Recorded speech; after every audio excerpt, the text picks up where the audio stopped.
Hello students, आज हम लोग प्रिज्म के बारे में पढ़ने वाले हैं। ठीक है, प्रिज्म क्या होता है, उसका प्रॉपर्टी क्या होता है, वो हम लोग पढ़ने वाले हैं।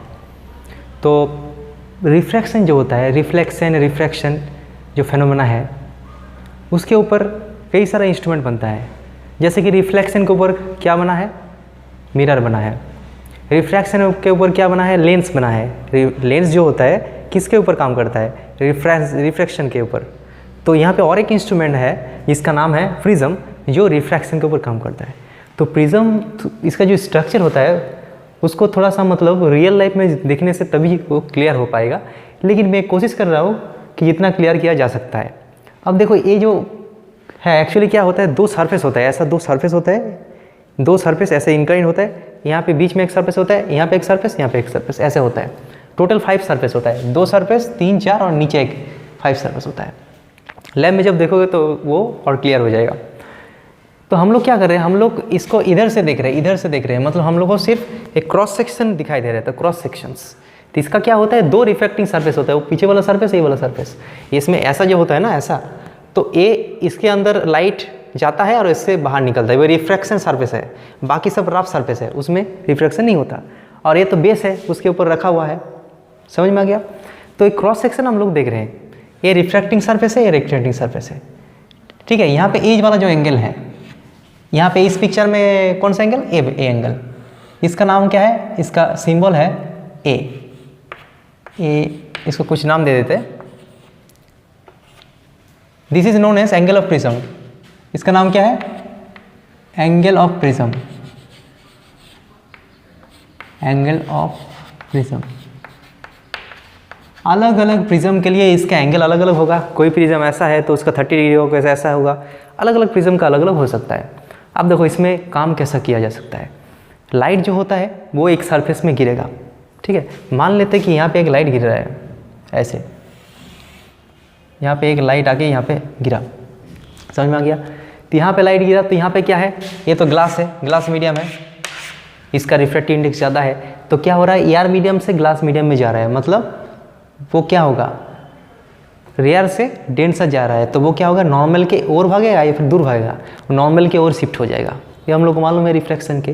Whenever light travels from rare to denser medium, it shifts towards the normal. तो पहले यहाँ पे नॉर्मल ड्रॉ करते हैं। नॉर्मल का मतलब क्या होता है, perpendicular to the surface draw करना पड़ेगा। तो ये जो सरफेस है, इसका परपेंडिकुलर क्या है, ये परपेंडिकुलर है कि नहीं है, ये नॉर्मल है, सरफेस का था परपेंडिकुलर। अब इसको जाना था किधर, इधर जाना था, लेकिन जाना था तो इधर, लेकिन क्योंकि मीडियम चेंज हो गया तो टुवर्ड्स द नॉर्मल शिफ्ट हो जाएगा। यहाँ पे नहीं जाके ऐसे हो जाएगा, मतलब जाना था इधर लेकिन वो नहीं जाएगा, थोड़ा सा ऐसे हो जाएगा। इधर जाना था लेकिन थोड़ा सा शिफ्ट हो गया टुवर्ड्स द नॉर्मल। यहाँ पे एक रिफ्रैक्शन हुआ, इसका नाम दे देते पी क्यू। यहाँ पे आर पॉइंट में जाके गिरा, यहाँ पे फिर नॉर्मल ड्रॉ करते हैं। लेकिन इस बार क्या हो रहा है, इस बार डेंसा से रेयर जा रहा है, तो उसका काम क्या है, away from the normal, normal से दूर भागेगा। तो इसको जाना था इधर लेकिन वो दूर भागेगा, क्योंकि नॉर्मल इधर है, तो उसके दूर भागने से कैसे होगा, ऐसे होगा। तो इसीलिए ऐसा तो जाना था लेकिन वैसे नहीं जाएगा, वो थोड़ा सा दूर भागेगा। समझ में आ गया? तो एक लाइट यहाँ पे हुआ, तो यहाँ पे क्वेश्चन पूछा जाएगा कि कितना टाइम रिफ्लेक्शन हो रहा है, 2 टाइम हो रहा है, यहाँ पे हो रहा है, यहाँ पे हो रहा है। यहाँ का जो एंगल में पड़ रहा है, इसका नाम क्या है, आई। ठीक है, और इसका नाम क्या है, R1, एंगल ऑफ रिफ्रैक्शन बोल सकते हैं यहाँ पे। और यहाँ का जो एंगल ऑफ इंसिडेंट है, इसको हम लोग R2 बोल सकते हैं। ठीक है, देखो एंगल ऑफ इंसिडेंट मतलब ही आई होगा और रिफ्लेक्शन R होगा, ऐसा तो कोई मालूम नहीं। एंगल ऑफ इंसिडेंट हमेशा क्या 30 डिग्री होता है, नहीं होता है, 45 हो सकता है, 60 होता है, 90 होता है। तो इसको हम लोग R2 मान लेते हैं। ठीक है, और ए आई है और इसका नाम क्या देते हैं, ई। ठीक है, ये जो आई है, देखो यहाँ पे रिफ्रैक्शन तो 2 टाइप का हो रहा है, एक तो यहाँ पे हो रहा है, एक यहाँ पे हो रहा है। लेकिन एज ए होल क्या हो रहा है, एज ए होल यहाँ पे 3 रे है। एक तो अंदर जाने वाला रे जिसका नाम है इंसिडेंट रे, ये है रिफ्रैक्टेड रे जो इसके अंदर जा रहा है, मतलब रिफ्रैक्शन जिसका हो रहा है, और ये बाहर निकल रहा है, इसका नाम क्या दे दिया, इमर्जेंट रे, एज ए होल। लेकिन अलग अलग बोलेंगे तो ये है इंसिडेंट, ये है रिफ्रैक्शन, और इसके लिए ये है इंसिडेंट, ये है रिफ्रैक्शन। लेकिन as a whole incident light, refracted light, emergent light. तो इसका नाम क्या है, ये जो पी क्यू है, इसका नाम क्या है, इसका नाम है इंसिडेंट लाइट,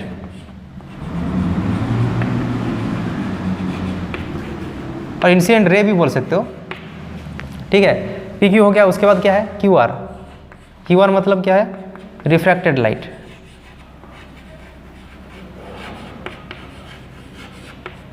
ठीक है। और आर एस मतलब क्या है, इमर्जेंट लाइट, जो निकल रहा है, इमर्ज हो रहा है।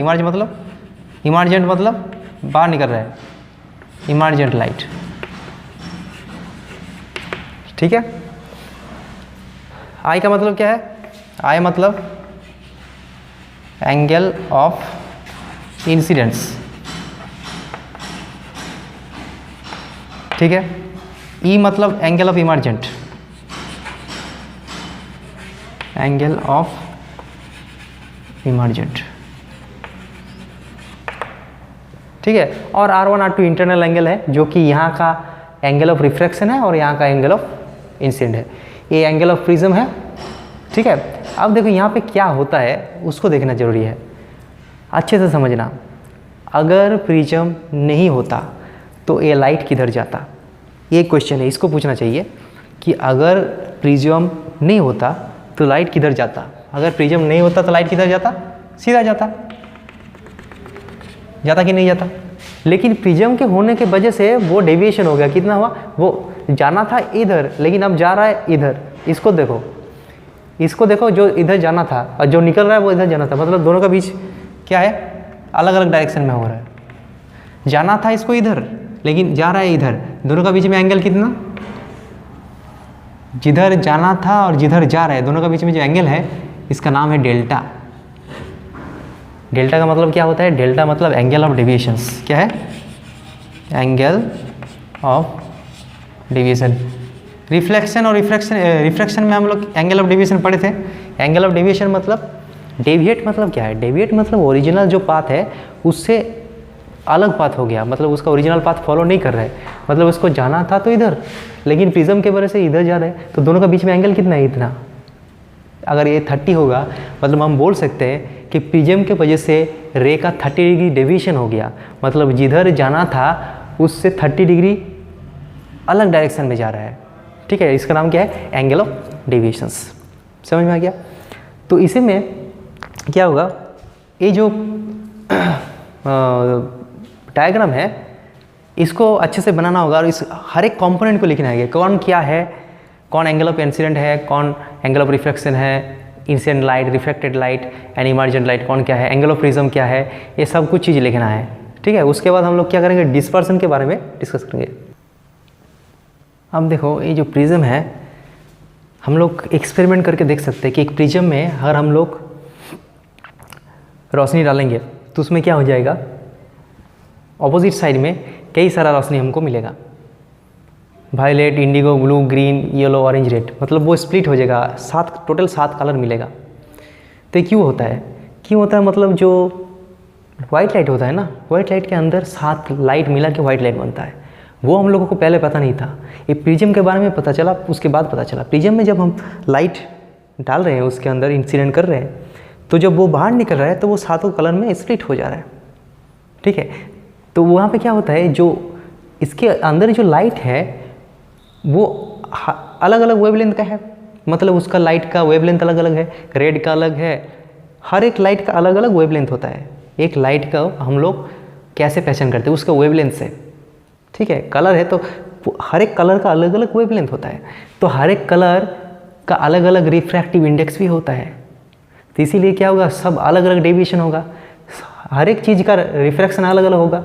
जो रेड है उसका डेविएशन कम होगा, ऊपर है, और जो वायलेट है उसका डेविएशन ज़्यादा होगा। तो यहाँ पे देखो हम लोग वाइट में दिखा नहीं सकते, लेकिन इसमें क्या होगा, VIBGY ओवर, वी जी और गलत होगा, ठीक है। V मतलब वायलेट, ठीक है। I मतलब Indigo,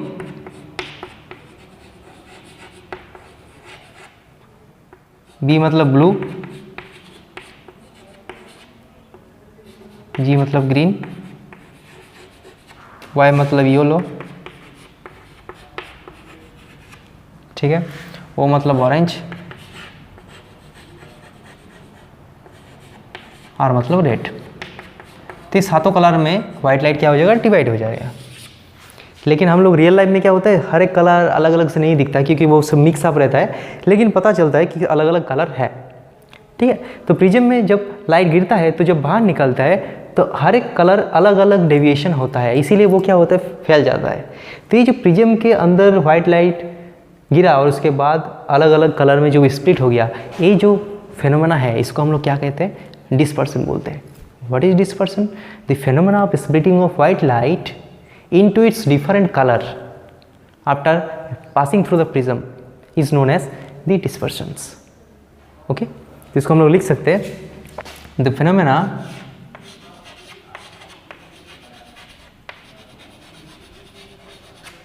of splitting of white light into its different color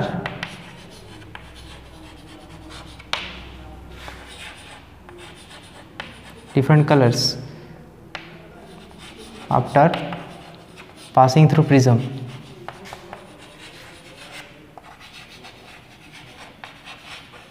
ठीक है, is known as और is called, जो भी लिख सकते हो, dispersion।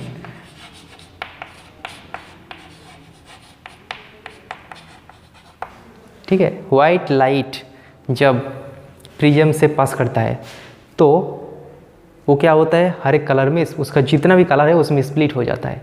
ये जो फिनोमेना है इसका नाम क्या है, डिस्पर्शंस। डिस्पर्शन के वजह से कई सारा चीज़ रियल लाइफ में भी होता है, उसको भी हम लोग डिटेल में पढ़ेंगे। पहले क्या करो, इसका डायग्राम और जो कलर्स है उसका नाम लिख लो और इसको नोट कर लो पॉज करके। ठीक है, उसके बाद हम लोग एक एक्सपेरिमेंट हम लोग करेंगे कि प्रिज्म, दो प्रिज्म लगा हुआ है, ये प्रिज्म जो लगा है उसके बगल में और एक प्रिज्म है जो कि ऑपोजिट ओरिएंटेशन में है। तो पहले लोगों को पता था कि जो वाइट लाइट है, वाइट लाइट में कलर नहीं है, वो सोचता था कि जो प्रिज्म है प्रिज्म के अंदर कुछ कलर होगा।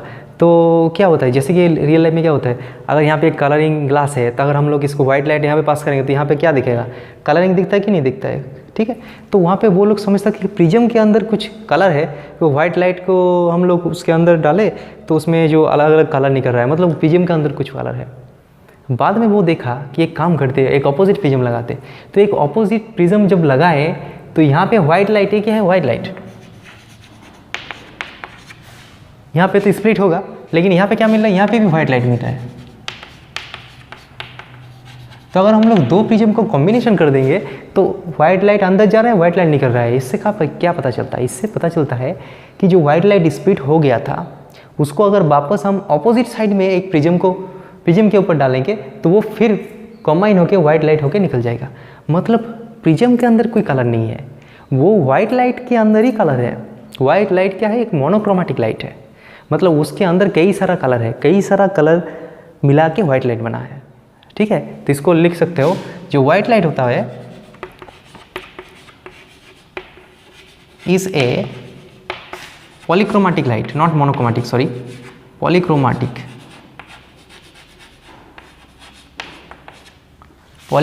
Light.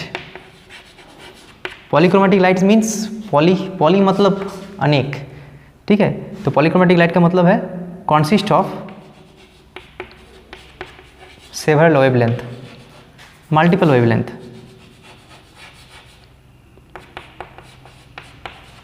Multiple light of different wavelength.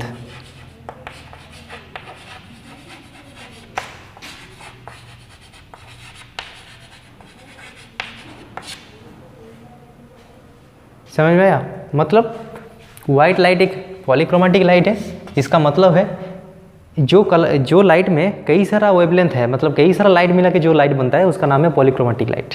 और जिसमें एक ही कलर होता है वो क्या होता है, मोनोक्रोमेटिक लाइट। तो वाइट लाइट एक पॉलीक्रोमेटिक लाइट है जिसके अंदर 7 कलर है, इसीलिए वो क्या हो रहा है, जब हम लोग दो पैरेलल कर रहे हैं प्रिज्म को तो वापस वो वाइट लाइट में आ जाएगा। यहाँ पे वाइट लाइट अंदर जाएगा और यहाँ पे वाइट लाइट फिर वापस मिल जाएगा। ठीक है, तो इससे पता चलता है कि जो कलर है वो प्रिज्म के अंदर नहीं है, कलर किस में है, कलर जो है वाइट लाइट में ही है। उसका 7 कंपोनेंट है, जो क्या हो रहा था, सिर्फ स्प्लिट कर रहा था। प्रिज्म का काम क्या है, सिर्फ स्प्लिट करना। कलर वो जनरेट नहीं कर सकते, वो कलर तो वाइट लाइट के अंदर ही है, ठीक है।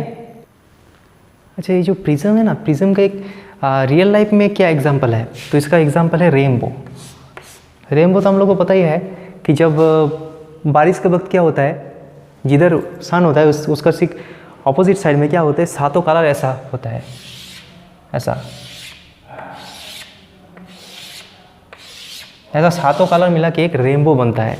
लेकिन वो कैसे बनता है, वो जो सन का लाइट है वो प्रिज्म के थ्रू अगर पास करेगा तो वो क्या होगा, 7 कलर में स्प्लिट हो जाता है। तो यहाँ पे जो रेनबो फॉर्मेशन होता है वहाँ पे प्रिज्म का काम कौन करता है, यहाँ पे क्या कौन करता है, या ड्रॉप, जो वाटर ड्रॉप है, water drop acts as prism. Water जो ड्रॉप है वही प्रिज्म के एज ए प्रिज्म का काम कर रहा है, ठीक है। जो वाटर ड्रॉप है और उधर सन है, तो इसके अंदर जाएगा तो उसमें पीछे की ओर क्या होगा, एक रेनबो बनता है। इसीलिए क्या होता है, जो हमेशा बारिश के वक्त वो रेनबो दिखाई पड़ता है, जनरली नहीं दिखाई पड़ता है, क्योंकि प्रिज्म कहाँ पे मिलेगा, तो यहाँ पे नेचुरल प्रिज्म मतलब क्या है, जो वाटर ड्रॉप है, ठीक है, स्मॉल जो ड्रॉप है वही क्या होता है, एज ए प्रिज्म काम करता है। और रियल लाइफ में हम लोगों को क्या मिलता है, वो उसे हम लोग नेचुरल प्रिज्म भी बोल सकते हैं, ठीक है। तो ये क्या है, एक नेचुरल फिनोमेना है rainbow formations. So it is nothing but the refractions, okay. Refraction की वजह से ही ये चीज़ हो रहा है।